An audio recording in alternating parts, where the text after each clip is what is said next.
Hello everyone, I welcome you back at the platform Mandarin Academy and let's discuss today's important news editorial जो कि the Hindu और Indian express में आए हैं।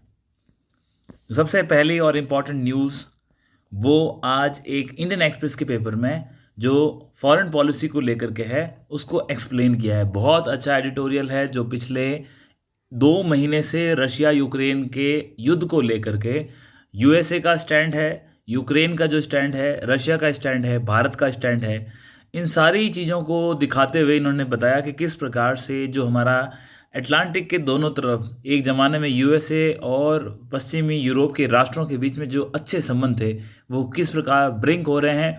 USA अपनी policy change कर रहा है, यूरोप अपने आप को मजबूर है। तो ये सारी की सारी चीज़ें इस एक एडिटोरियल ने बताने का प्रयास की है। अगर आप इसको पढ़ सकते हैं तो बहुत अच्छी बात है, it will be very beneficial to you. और अगर आप नहीं पढ़ सकते हैं तो यहाँ से जो हम बातें कर रहे हैं उनको आप ज़रूर फॉलो करना। इवन अगर आपने पिछले जो हमारे ये करंट अफेयर की सीरीज़ थी इसको आपने फॉलो किया होगा तो आई होप आपको मोस्ट ऑफ द सिचुएशंस आप समझ गए होंगे कि किस दिशा के अंदर ये बातें चल रही है। तो सबसे पहले इंपॉर्टेंट बात, चूंकि ये इंटरव्यू और मेंस दोनों के लिए इंपॉर्टेंट है। क्यों इंपॉर्टेंट है? आप जानते हैं कि हमारे मेंस के अंदर क्लियरली डायरेक्टली सिलेबस के अंदर मेंशन है भारत और यूरोपियन यूनियन के रिलेशन के बारे में, भारत और यूएसए के रिलेशन के बारे में, और इसके अलावा जो वर्ल्ड के अंदर वर्ल्ड ऑर्डर है अगर वो चेंज हो रहा है तो चेंजिंग वर्ल्ड ऑर्डर की बात भी की गई है, चाहे वो नया हो चाहे पुराना हो। तो ये तीनों पर्सपेक्टिव से आपसे इंपॉर्टेंट है। फिर इसके अलावा आपके लिए लिखा हुआ है कि जियो पॉलिटिकल इश्यूज आपके मेंस के सिलेबस में मेंशन है।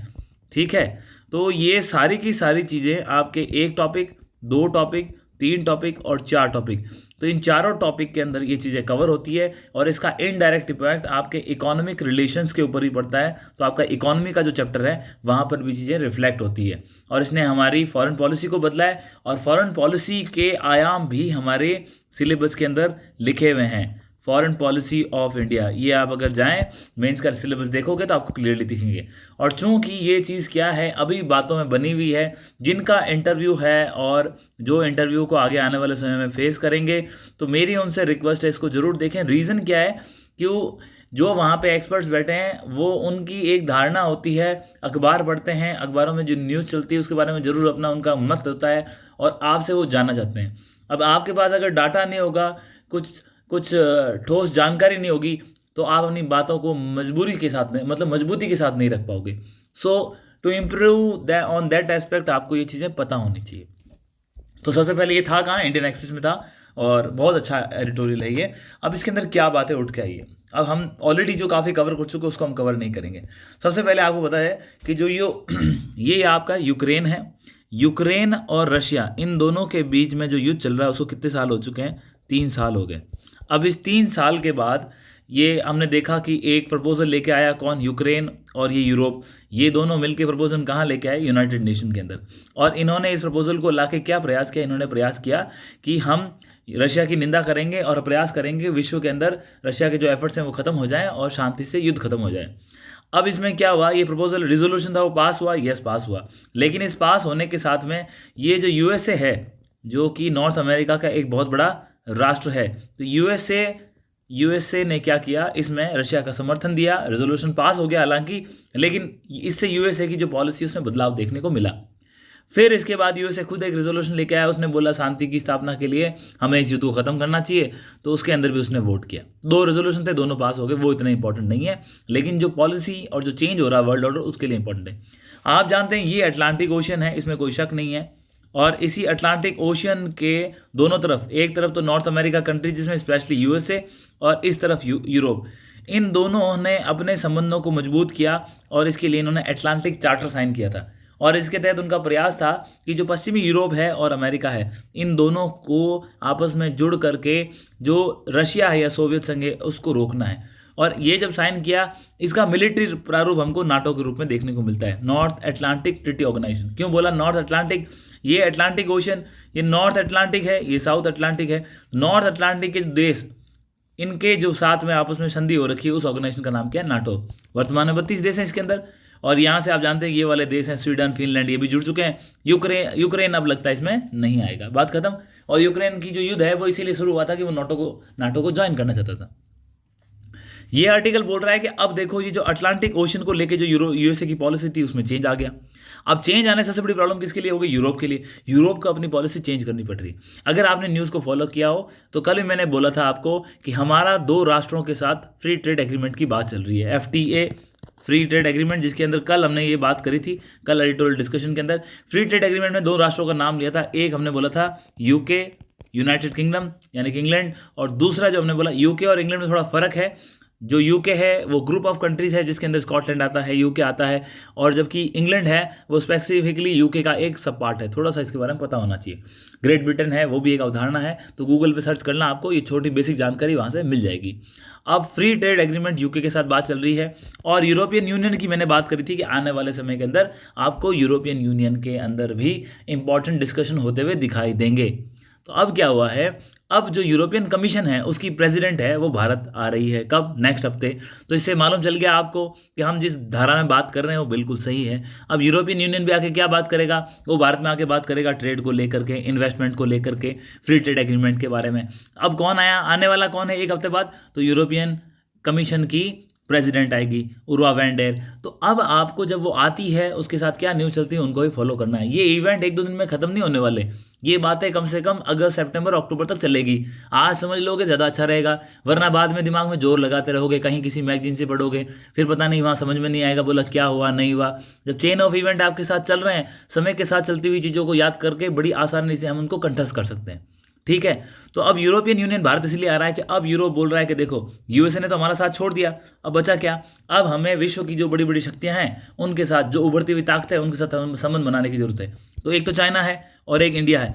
अब यूरोप की प्रॉब्लम क्या है कि वो ऑलरेडी कोविड से पहले चाइना से जुड़ा हुआ था। इनके तो अच्छे रिश्ते थे, किसके? इन दोनों के, चाइना के और यूरोप के। लेकिन क्या हुआ, जब कोविड हुआ तो पता चला अरे चाइना के साथ संबंध बनाना तो बहुत खतरनाक चीज़ है। अब यूरोप चाहता है कि मैं अपने रिश्तों को ख़त्म करूं, डी रिस्क कर रहा है खुद को। डी रिस्क मतलब एक तो रिस्क है, उस रिस्क को ख़त्म करने का प्रयास करता है, उसको डी रिस्क बोलते हैं। ये जो फॉरेन पॉलिसी की लैंग्वेज है। अब डी रिस्किंग के तहत वो क्या कर रहा है कि यहाँ से तो अपने रिश्ते ख़त्म कर रहा है, किससे? चाइना से, और खुद को जोड़ना किसे चाहता है? इंडिया के साथ। कैसे मान लें इंडिया के साथ जोड़ना चाहता है? तो आपको कुछ उदाहरण देता हूं मैं, कुछ इवेंट्स देखना आप, जिससे आपको समझ में आएगा कि कैसे हम दोनों का, इंडिया का और यूरोप का, यूरोपियन यूनियन और इंडिया दोनों का बायलैटरल ट्रेड चल रहा है। और यूरोपियन यूनियन विश्व के अंदर तीसरी सबसे बड़ी इकोनॉमिक, यूरोपियन यूनियन एक यूनिट है, उसके अंदर बहुत सारे राष्ट्र हैं। तो लगभग इन राष्ट्रों के जो समूह के साथ व्यापार होता है ना, जिसका कंबाइंडली देखोगे तो विश्व की तीसरी बड़ी अर्थव्यवस्था है। पहली कौन सी है? यूएसए। सेकंड कौन सी है? चाइना। थर्ड कौन सी है? European union. तो तीसरी बड़ी अर्थव्यवस्था मायने तो रखती है ना। और भारत क्या कर रहा है, आप पता है यूएसए जिस प्रकार से अपनी फॉरेन पॉलिसी को चेंज कर रहा है, तो हमें भी हमारी फॉरेन पॉलिसी को थोड़ा सा देखने की जरूरत है। तो भारत इसीलिए क्या करता है, सभी राष्ट्रों के साथ संबंध बनाए रखता है। तो यूरोपियन यूनियन के साथ हमारे संबंध पहले से ही अच्छे हैं, और अब चाइना से जब से उनका जुड़ाव छूटना शुरू हुआ है, तो भारत दोबारा से यूरोपियन यूनियन के साथ रिश्तों को मजबूत कर रहा है। पहला हमको कैसे देखने को मिला, हमारा बायलैटरल ट्रेड बढ़ा।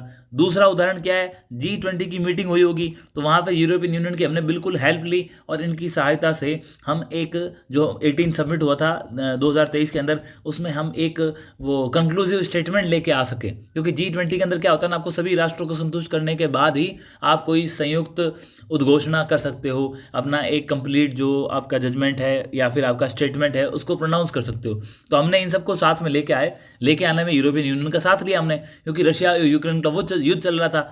तो यूक्रेन को मनाने का काम किसने किया? यूरोपियन यूनियन ने किया। उन्होंने ये प्रेशर किस पे डाला? यूएसए पे डाला। और हमने कैसे हेल्प ली? हमने फ्रांस था वहाँ पे, हमने जर्मनी था, इंग्लैंड था, भाई उन सबका भी तो हमारे बायलैटरल रिलेशन है, उनकी हेल्प ले करके यूरोपियन यूनियन को समझाया, और हमने G20 के अंदर एक स्टेटमेंट दे दिया, वरना वो बहुत मुश्किल लग रहा था। अब इसके अलावा और कोई बात है? यस, आपने IMCC का तो नाम सुना ही होगा। IMEC, India middle east Europe economic corridor, India middle east Europe economic corridor. तो ये क्या है? ये एक कनेक्टिविटी का कंसेप्ट है, जिसके माध्यम से हम भारत से क्या करेंगे, मुंबई वाले पोर्ट वगैरह से हम कहाँ जाएंगे, हम इससे ना सिर्फ रशिया बल्कि इससे हम यूरोपियन यूनियन के जो पश्चिमी यूरोप के राष्ट्र हैं वहाँ तक पहुँचने का हमारा प्रयास है। और ये कहाँ जाएगा? इसराइल वगैरह होते हुए, मेडिटेरेनियन सी से, फिर वहाँ से इटली के पोर्ट वगैरह से होते हुए ये यूरोप तक पहुँचेगा। तो ये जो कॉरिडोर है, ये भी तो, इसके अंदर भी तो यूरोप एक एक्टिव पार्टनर है, और यूरोप पार्टनर बना है, इसका मतलब कहीं कहीं आपस में हमारे रिश्ते सुधर रहे हैं। अब जो वहाँ की प्रेसिडेंट आ रही है कहाँ की, यूरोपियन कमीशन की। यूरोपियन यूनियन अलग है, यूरोपियन कमीशन अलग है। हमारे यहाँ पे जो प्रेसिडेंट आ रही है वो यूरोपियन कमीशन की आ रही है। गलती से यूरोपियन यूनियन नहीं बोलना है। तो यूरोपियन कमीशन की जो प्रेसिडेंट हमारे यहाँ पे आ रही है वो इन्हीं बातों को और सुदृढ़ करेगी। तो ये यूरोप की एक पॉलिसी के अंदर बदलाव है, भारत की पॉलिसी में बदलाव है। लेकिन भारत क्या है, यूरोप से ज़्यादा स्मार्ट है। अब वो क्या कर रहा है कि चाइना के साथ रिश्ते किसके खत्म हो रहे, किसकी प्रॉब्लम, जो अपना डी रिस्किंग कर रहा है, चाइना के साथ रिश्तों को कौन तोड़ रहा है, यूरोप तोड़ रहा है। लेकिन तोड़ने का अर्थ है कम कर रहा है। तोड़ने का मतलब ये नहीं कि हम बात ही नहीं करेंगे, वो नहीं करेंगे। वो अपने ट्रेड को, उनकी पॉलिसी को, सिक्योरिटी कंसेप्ट को, एनवायरमेंटल चैलेंजेस को, सब चीज़ों पे अलग अलग लेवल होता है। तो वो उन लेवलों को कम करेंगे और बढ़ा किसके साथ रहे हैं, भारत के साथ। आप समझे। लेकिन भारत स्मार्ट किससे ज़्यादा, यूरोप से। भारत क्या कर रहा है, भारत अब बीजिंग से भी दोबारा बात करने लगा है। कैसे मालूम, 2020 के अंदर बाउंड्री को लेके इशू हुआ था, डोकलाम वाला एरिया पता होगा आपको। जिस प्रकार से डोकलाम के अंदर विवाद बढ़ा, उस विवाद के कारण बहुत सारी चर्चाएं चली। फिर गलवान घाटी के अंदर जो इवेंट्स हुए, तो फिर वो जो DBO दौलत बेग ओल्डी वाला एरिया है, पेंगोंग लेक है, वहाँ जो समस्याएं उभरी, उन समस्याओं से अब चाइना एग्री होता हुआ दिख रहा है। वो डी एस्केलेट कर रहा है, अपने जवानों को पीछे ले रहा है, जो ऑक्यूपेशन किया था वो ज़मीन को छोड़ रहा है, साथ में पेट्रोलिंग करने के लिए तैयार हो रहा है। मिलिट्री लेवल के ऑफिसर्स की बातें हो रही है, फॉरेन मिनिस्टर के लेवल के फॉरेन मिनिस्ट्री के ऑफिसर्स और फॉरेन मिनिस्टर खुद आपस में बातचीत कर रहे हैं। जो बड़ी बड़ी ग्लोबल इवेंट्स में मीटिंग हो रही है, उनके साइडलाइंस में उनकी बातें हो रही है। तो इनके रिश्ते अब सुधर रहे हैं, समझ गए आप। और इससे क्या हो रहा है, इससे हमें नए कंटूर्स देखने को मिल रहे हैं, किसमें, फॉरेन पॉलिसी में।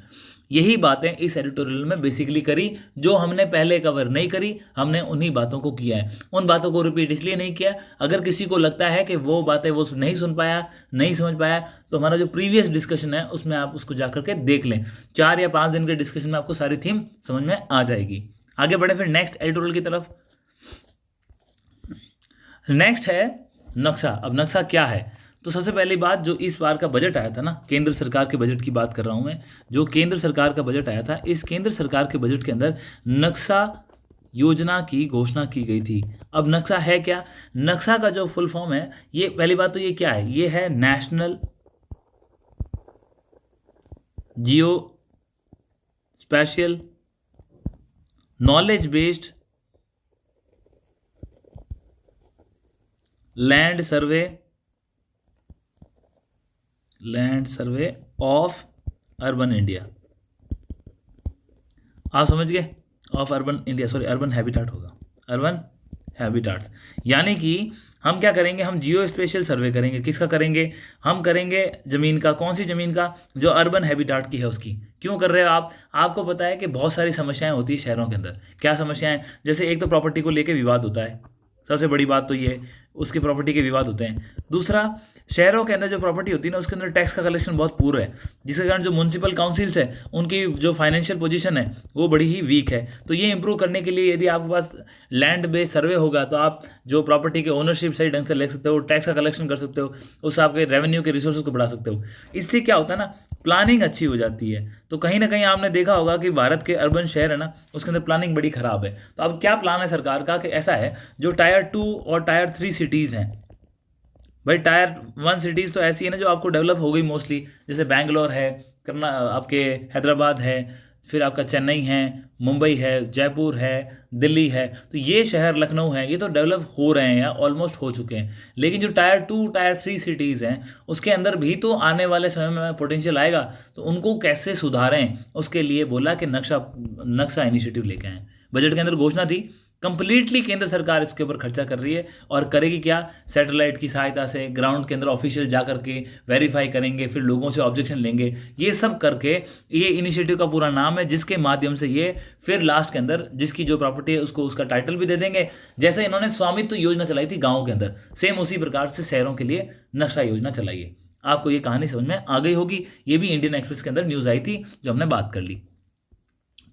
नेक्स्ट इकोनॉमिक पर्सपेक्टिव से इंडियन एक्सप्रेस की न्यूज़ है, जिसके अंदर reserve bank of India moves to boost the credit. Reserve bank of India, 1 second, reserve bank of India moves to boost credit flow to NBFC and cut the risk weight on loss. NBFC क्या होता है, non banking financial companies बोल दो। और इसकी बड़ी term क्या होती है, non banking financial institutes. Companies जो होती है एनबीएफआई का एक सबसेट है, यानी कि बड़ी टर्म कौन सी है, नॉन बैंकिंग फाइनेंशियल इंस्टीट्यूट्स। और ये कई प्रकार के होते हैं, जिसके अंदर से एक होता है नॉन बैंकिंग फाइनेंशियल कंपनीज। ठीक है, करते क्या है, ये क्या करते हैं, आपको पैसा देंगे, आपको लोन देंगे, आपको इंश्योरेंस करवा के देंगे, आपको गाड़ी चाहिए तो लोन देंगे, एक्सीडेंट का इंश्योरेंस करवा के देंगे। जो छोटी चीज़ें होती है वो सारी आपको प्रोवाइड करते हैं। किसको देते हैं, कॉमन लोगों को। लेकिन इन एनबीएफसी के पास पैसा कहाँ से आता है, तो ये एनबीएफसी क्या करता है, कोई प्राइवेट भी इन्वेस्ट कर सकता है, अदरवाइज ये बैंक से लोन लेते हैं। कौन से बैंक, जैसे आपके शेड्यूल कमर्शियल बैंक हैं। शेड्यूल कमर्शियल बैंक क्या होते हैं, जो आपका आरबीआई का जो एक्ट है, आरबीआई के एक्ट के अंदर शेड्यूल 10 है। शेड्यूल 10 के अंदर मेंशन किया हुआ है कि कौन से शेड्यूल कमर्शियल बैंक्स है। शेड्यूल कमर्शियल बैंक्स उदाहरण के तौर पे, ज़्यादा नहीं समझ में आया तो कोई बात नहीं, स्टेट बैंक ऑफ इंडिया है, बैंक ऑफ बड़ौदा है, पंजाब नेशनल बैंक्स है। ये तो हो गए PSU, public sector undertaking bank, जो सरकार के सरकारी बैंक है, जिसके अंदर मेजॉरिटी किसकी, सरकार की। इसके अलावा इनके अंदर प्राइवेट बैंक भी आते हैं, जैसे कैनरा बैंक है। ठीक है, तो ये भी शेड्यूल कमर्शियल बैंक्स ही होते हैं। तो ये जो बैंक किसको लोन देते हैं, एनबीएफसी को। इनसे पैसा किसको जाता है, एनबीएफसी को। लेकिन ये लोग क्यों देंगे, इनको क्या पता है एनबीएफसी की हालत क्या है। इसीलिए क्या होता है, एनबीएफसी की हालत कैसी है उसके लिए इनकी रेटिंग्स जारी की जाती है। किसके द्वारा, बहुत सारी एजेंसियां हैं, इकरा करता है आपका, बहुत सारी एजेंसियां जो इनकी रेटिंग इशू करती है। उस रेटिंग के आधार पर ये जो बैंक्स होते हैं वो इनको पैसे देते हैं, तब इनका पैसा आता है। और ये लोग क्या करते हैं, ये लोग आगे इसको लोन्स देते हैं, किसको, आम लोगों को। अच्छा ठीक है, तो बैंक में तो क्या होता है, लोन भी मिलता है और जमा भी होता है। तो क्या एनबीएफसी लोगों से पैसा जमा कर सकते हैं, हाँ कर सकते हैं।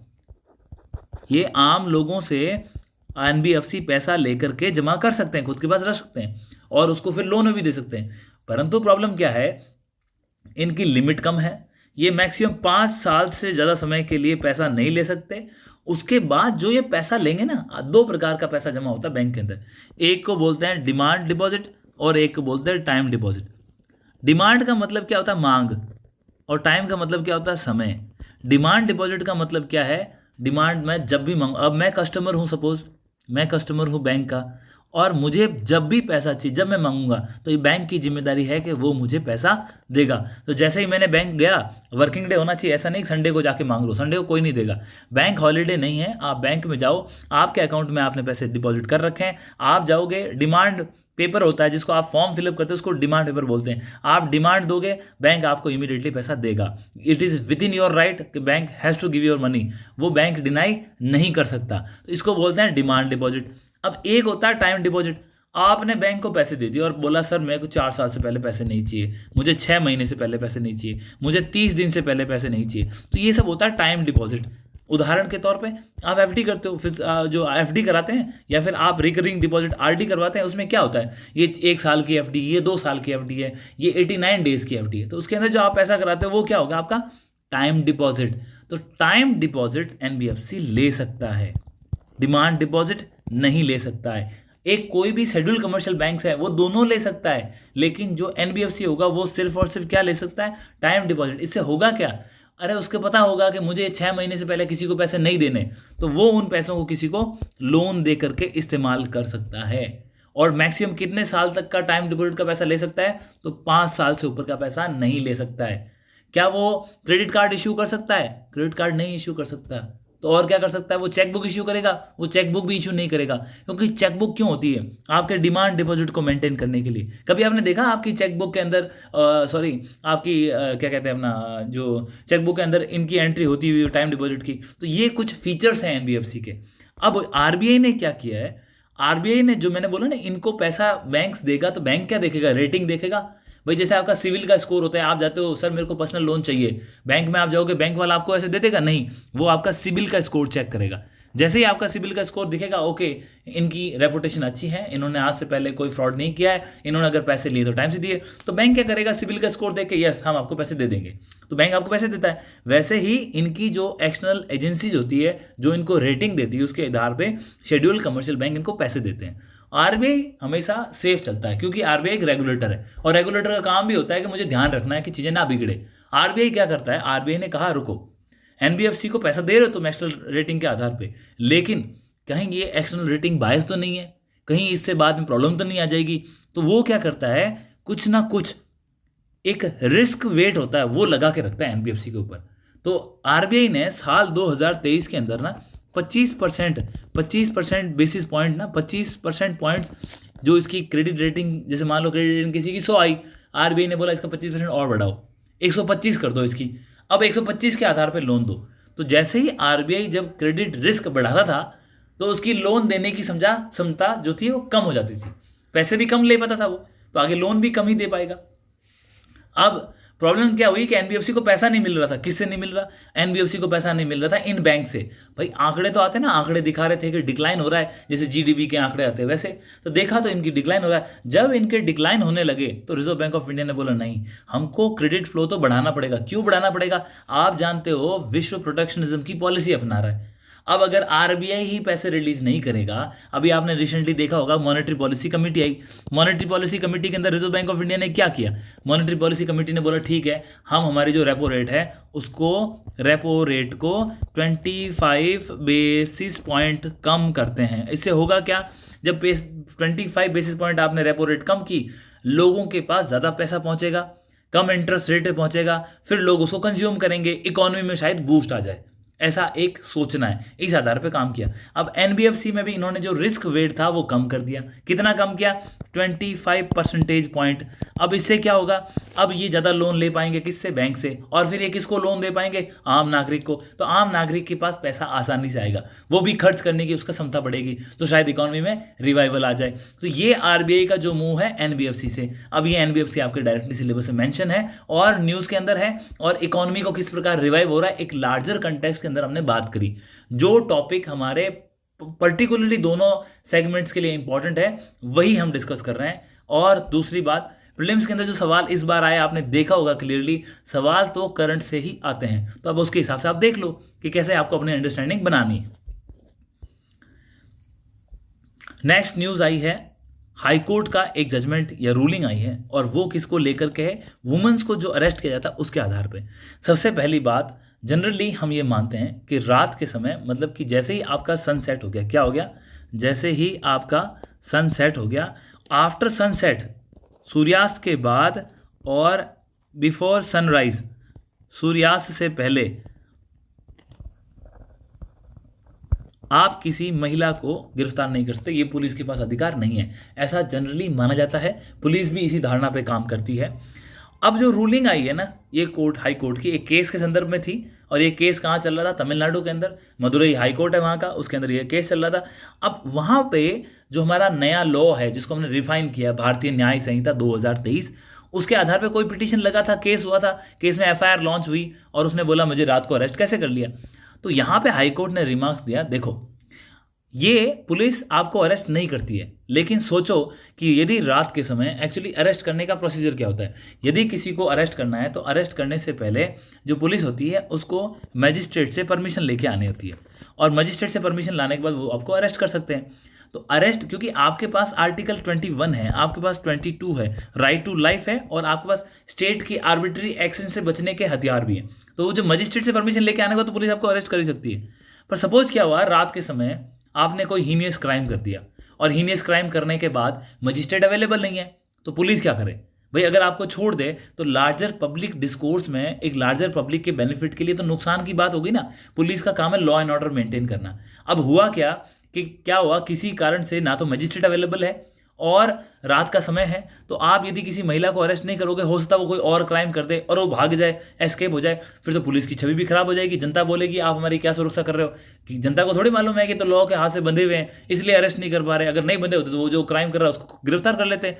अब जब वो अरेस्ट करने के लिए जा रहे हैं तो सुप्रीम कोर्ट का ये इन्होंने यहाँ पे, सॉरी हाई कोर्ट ने ये कहा कि देखो ये ऐसा नहीं है कि आपकी कोई डिस्क्रिशनरी पावर है, मतलब ऐसा नहीं कि आपका कोई अधिकार है, ये तो एक कन्वेंशन है कि पुलिस जनरली आपको रात को अरेस्ट नहीं करती, लेकिन पुलिस अरेस्ट कर सकती है, ये हाई कोर्ट ने बोला है। ठीक है, अगर मजिस्ट्रेट की परमिशन नहीं है तब भी, लेकिन पुलिस को क्या है, कुछ बातों का ध्यान रखना है। एक, कोई ना कोई महिला मौजूद हो, दूसरा आपके पास ना कुछ सर्कमस्टांसेस हो, आपके पास ग्राउंड होना चाहिए कि इस आधार पर हमें रात में अरेस्ट करना पड़ा, और ये कारण थे कि हम अगर अरेस्ट नहीं करते तो ये कॉन्सिक्वेंसेज हो जाती। दूसरा, हाईकोर्ट ने यह भी बोला, यदि आप भारतीय न्याय संहिता को देखोगे, जिस भी प्रावधान की इन्होंने बात करी, तो भारतीय न्याय संहिता के आई थिंक सेक्शन 45 की बात है इसमें, जो सेक्शन 45 के अंदर ये बात लिखी है वो ये बात करता है कि ठीक है रात को अरेस्ट नहीं करोगे, तो बोला जिन्होंने ये लॉ बनाया उन्होंने ये प्रावधान क्यों नहीं किया कि यदि किसी ने रात रात के अंदर किसी महिला को अरेस्ट किया है तो उसको कोई पनिशमेंट का प्रावधान क्यों नहीं है। बोला अगर इस इंटेंशन से लॉ बनाया होता तो उसके अंदर ये प्रावधान भी होता कि यदि किसी व्यक्ति ने रात को किसी महिला को अरेस्ट किया है तो उसको पनिशमेंट मिलना चाहिए, लेकिन ऐसा प्रावधान सेक्शन 45 जो भारतीय न्यायिक संहिता 2023 है वो नहीं बताती है। और अब हाई कोर्ट की रूलिंग आ गई है तो ये स्पष्ट करती है कि पुलिस को इसको मिसयूज नहीं करना है, लेकिन एक्सेप्शनल सर्कमस्टांसेस होने की स्थिति में पुलिस इसका इस्तेमाल कर सकती है। ठीक है, ये एक आर्टिकल, ये हमारा द हिंदू के अंदर न्यूज़ आई थी। और इसको लिखा किसने है? इसको लिखा है मिस्टर R.K. विज। ये फॉर्मर IPS हैं, कई प्रकार की ये जो पुलिस रिफॉर्म की कमिटीज़ थी उनके अंदर ये सदस्य भी रहे हैं, तो ये इंपॉर्टेंट न्यूज़ थी। नेक्स्ट न्यूज़ तमिलनाडु बहुत चर्चाओं में है, न्यू एजुकेशन पॉलिसी को लेके, समग्र शिक्षा अभियान की फंडिंग को लेकर के, फिर जो PM श्री वाली स्कूल्स हैं उनकी फंडिंग को लेकर के न्यूज़ है। उसके बाद जो न्यू एजुकेशन पॉलिसी का 3 लैंग्वेज फार्मूला, हिंदी को लगाने का जो प्रयास, वो जो हमने न्यूज़ डिस्कस कर ली। अब यहाँ पे एक नई चीज़ उठ के आई है। ये तो CM है, आप जानते हैं मिस्टर स्टालिन। तमिलनाडु के CM का उन्होंने एक ऑल पार्टी मीटिंग बुलाई। क्यों बुलाई?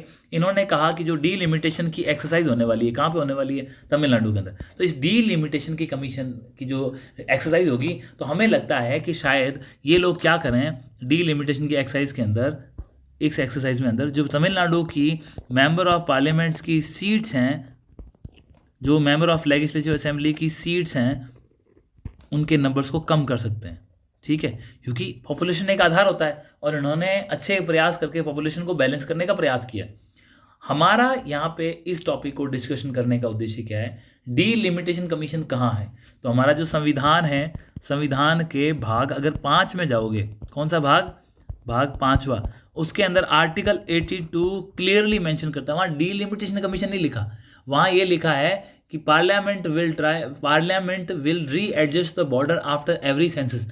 हर सेंसस के बाद आपको जो बॉर्डर्स हैं, जो सीट्स होती हैं MP और MLA की, तो उनकी सीमाओं का निर्धारण करना है। तो वो सीमाओं का निर्धारण कैसे होता है? डीलिमिटेशन कमीशन के माध्यम से मिलता है। कहाँ हमको? आर्टिकल 82 के अंदर इसका प्रावधान मिलता है। इससे पहले कब कब हुआ? भारत के अंदर देखोगे यदि आप, तो 1951 में, 1961 में, 1971 में, फिर 2001 के अंदर। जैसे जैसे इलेक्शंस हुए उसके बाद हमने ये 4 बार डीलिमिटेशन कमीशन की एक्सरसाइज हुई है। इसके अलावा स्टेट में तो अलग अलग टाइम पे होती रही है, जैसे जम्मू एंड कश्मीर के अंदर हुई थी रंजना गोगोई के अध्यक्षता के अंदर, फिर आसाम के अंदर इसकी बात चल रही है, मणिपुर के अंदर इसकी बात चल रही है, अब तमिलनाडु के अंदर बात चल रही है। तो हमारे पास के प्रावधान क्या है कॉन्स्टिट्यूशन में, वो पता होना चाहिए। अब देखो आप, आम आदमी पार्टी की सरकार दिल्ली से खत्म हो चुकी है, और जब पता है आपको इलेक्शंस, जब सरकारें बदलती है, आरोप प्रत्यारोप चलते हैं, BJP की गवर्नमेंट बनी है, और आते ही वहां पर उन्होंने आम आदमी पार्टी के ऊपर आरोप लगाया है कि जो वहां पे दिल्ली की लिकर पॉलिसी, दिल्ली के लिए लिकर पॉलिसी लेके आए थे। कब लाए थे? 2021-22 के अंदर। ये जो दिल्ली एक्साइज पॉलिसी लेके आए, उसके कारण ये बोला है कि 2000 करोड़ रुपए का नुकसान दिल्ली के राजस्व को हुआ है। अब ये आम आदमी पार्टी का विरोध करने के लिए BJP वाले तो बोल रहे हैं, लेकिन BJP वाले किस आधार पे बोल रहे हैं? तो कैग की जो रिपोर्ट है उसके आधार पे। तो अब ये कैग क्या बोला है? Controller and auditor general of India. कहाँ मेंशन है? ये भी संविधान के भाग 5 में मिलेगा। कौन से आर्टिकल में? तो आर्टिकल आपको पता होना चाहिए 148 से लेकर के 151, आई थिंक, यस, 158 से लेके 151 तक आपको जो हमारा कंट्रोलर एंड ऑडिटर जनरल है, इनके आर्टिकल्स मिलेंगे। ये आर्टिकल्स हैं क्या? 148 तो ये बोलता है कि कैग है, कंट्रोलर एंड ऑडिटर जनरल होगा। 148 हो गया। 149 के अंदर इसकी ड्यूटीज एंड पावर होगी। इसको एक बार आप वापस देख लेना, जहाँ तक मुझे याद है ड्यूटीज एंड पावर है। 150 के अंदर फॉर्म्स दे रखे हैं कि यदि आप सेंटर को, यदि आप स्टेट के ऑडिट करते हो तो वो फॉर्म्स कैसे होंगे और क्या आपको दिशा निर्देश केंद्र से मिलते हैं, उसके आधार पर काम करोगे। और 151 के अंदर ऑडिट रिपोर्ट्स की बात करिए कि ये जो ऑडिट रिपोर्ट्स होती है, यदि वो केंद्र की है तो वो कहाँ रखेंगे? वो रखेंगे आपके लोकसभा के अंदर। और यही रिपोर्ट अगर राज्य की है तो कहाँ रखी जाएगी? राज्य की विधानसभा के अंदर। क्लियर है? तो ये जो रिपोर्ट्स होती है, इनको पार्लियामेंट या स्टेट की लेजिस्लेटिव जो असेंबली होती है उनकी टेबल पे ले करने की जिम्मेदारी किसकी होती है? ये होती है आपकी कंट्रोलर एंड ऑडिटर जनरल की। अब जब दिल्ली के अंदर इन्होंने रिपोर्ट रखी तो वहां से ये जो कैग ने बातें बोली, अब वो बातें सामने आई कि इसे 2000 करोड़ के आसपास का लॉस हुआ है। केस इज ऑलरेडी सब जुडिस in the high court and supreme court, तो हम इसके बारे में कुछ नहीं कह सकते। लेकिन हमें ये मालूम है कि आम आदमी पार्टी के जो फॉर्मर सीएम थे अरविंद केजरीवाल, जो उनके होम मिनिस्टर थे मिस्टर सिसोदिया, इन सब की गिरफ्तारी इसी केस के अंदर हुई थी। अब तो सभी बेल के ऊपर हैं, क्योंकि bail is right. Supreme court की धारणा ये होती है कि तो एक्सेप्शनल होना चाहिए बेल नहीं देना। बाकी काफ़ी लंबे टाइम तक जेल में रहे थे, अब रिलीज़ हो गए, लेकिन हमने इसके लिए कॉन्स्टिट्यूशन के अंदर कैग के प्रावधान है। कैग करता क्या है? देखो, केंद्र की जितनी भी संस्थाएं हैं उनका वो अंकेक्षण करता है। इसके अलावा राज्य की संस्थाओं का अंकेक्षण करता है। इसके अलावा जो केंद्र की जो पब्लिक सेक्टर एंटरप्राइजेज है, कंपनीज है, जैसे हिंदुस्तान एरोनॉटिक्स लिमिटेड हो गई, एनटीपीसी हो गई, तो उनका जो ऑडिट करने की जिम्मेदारी भी कैग की ही होती है। तो ये न्यूज़ आपके यहाँ पे थी जिसको हमने डिस्कस कर लिया। एक यहाँ पे जो former chief justice of India हैं, कौन थे? Justice U Lalit. तो ये आपको जानकारी में होंगे कि ये हमारे former chief justice of India थे। ये एक कमेटी के सामने इनको बुलाया गया। कौन सी कमेटी? ये जो कमेटी है वो पार्लियामेंट्री कमेटी है। इस पार्लियामेंट्री कमेटी का अध्यक्ष कौन है? Mister PP Chaudhary.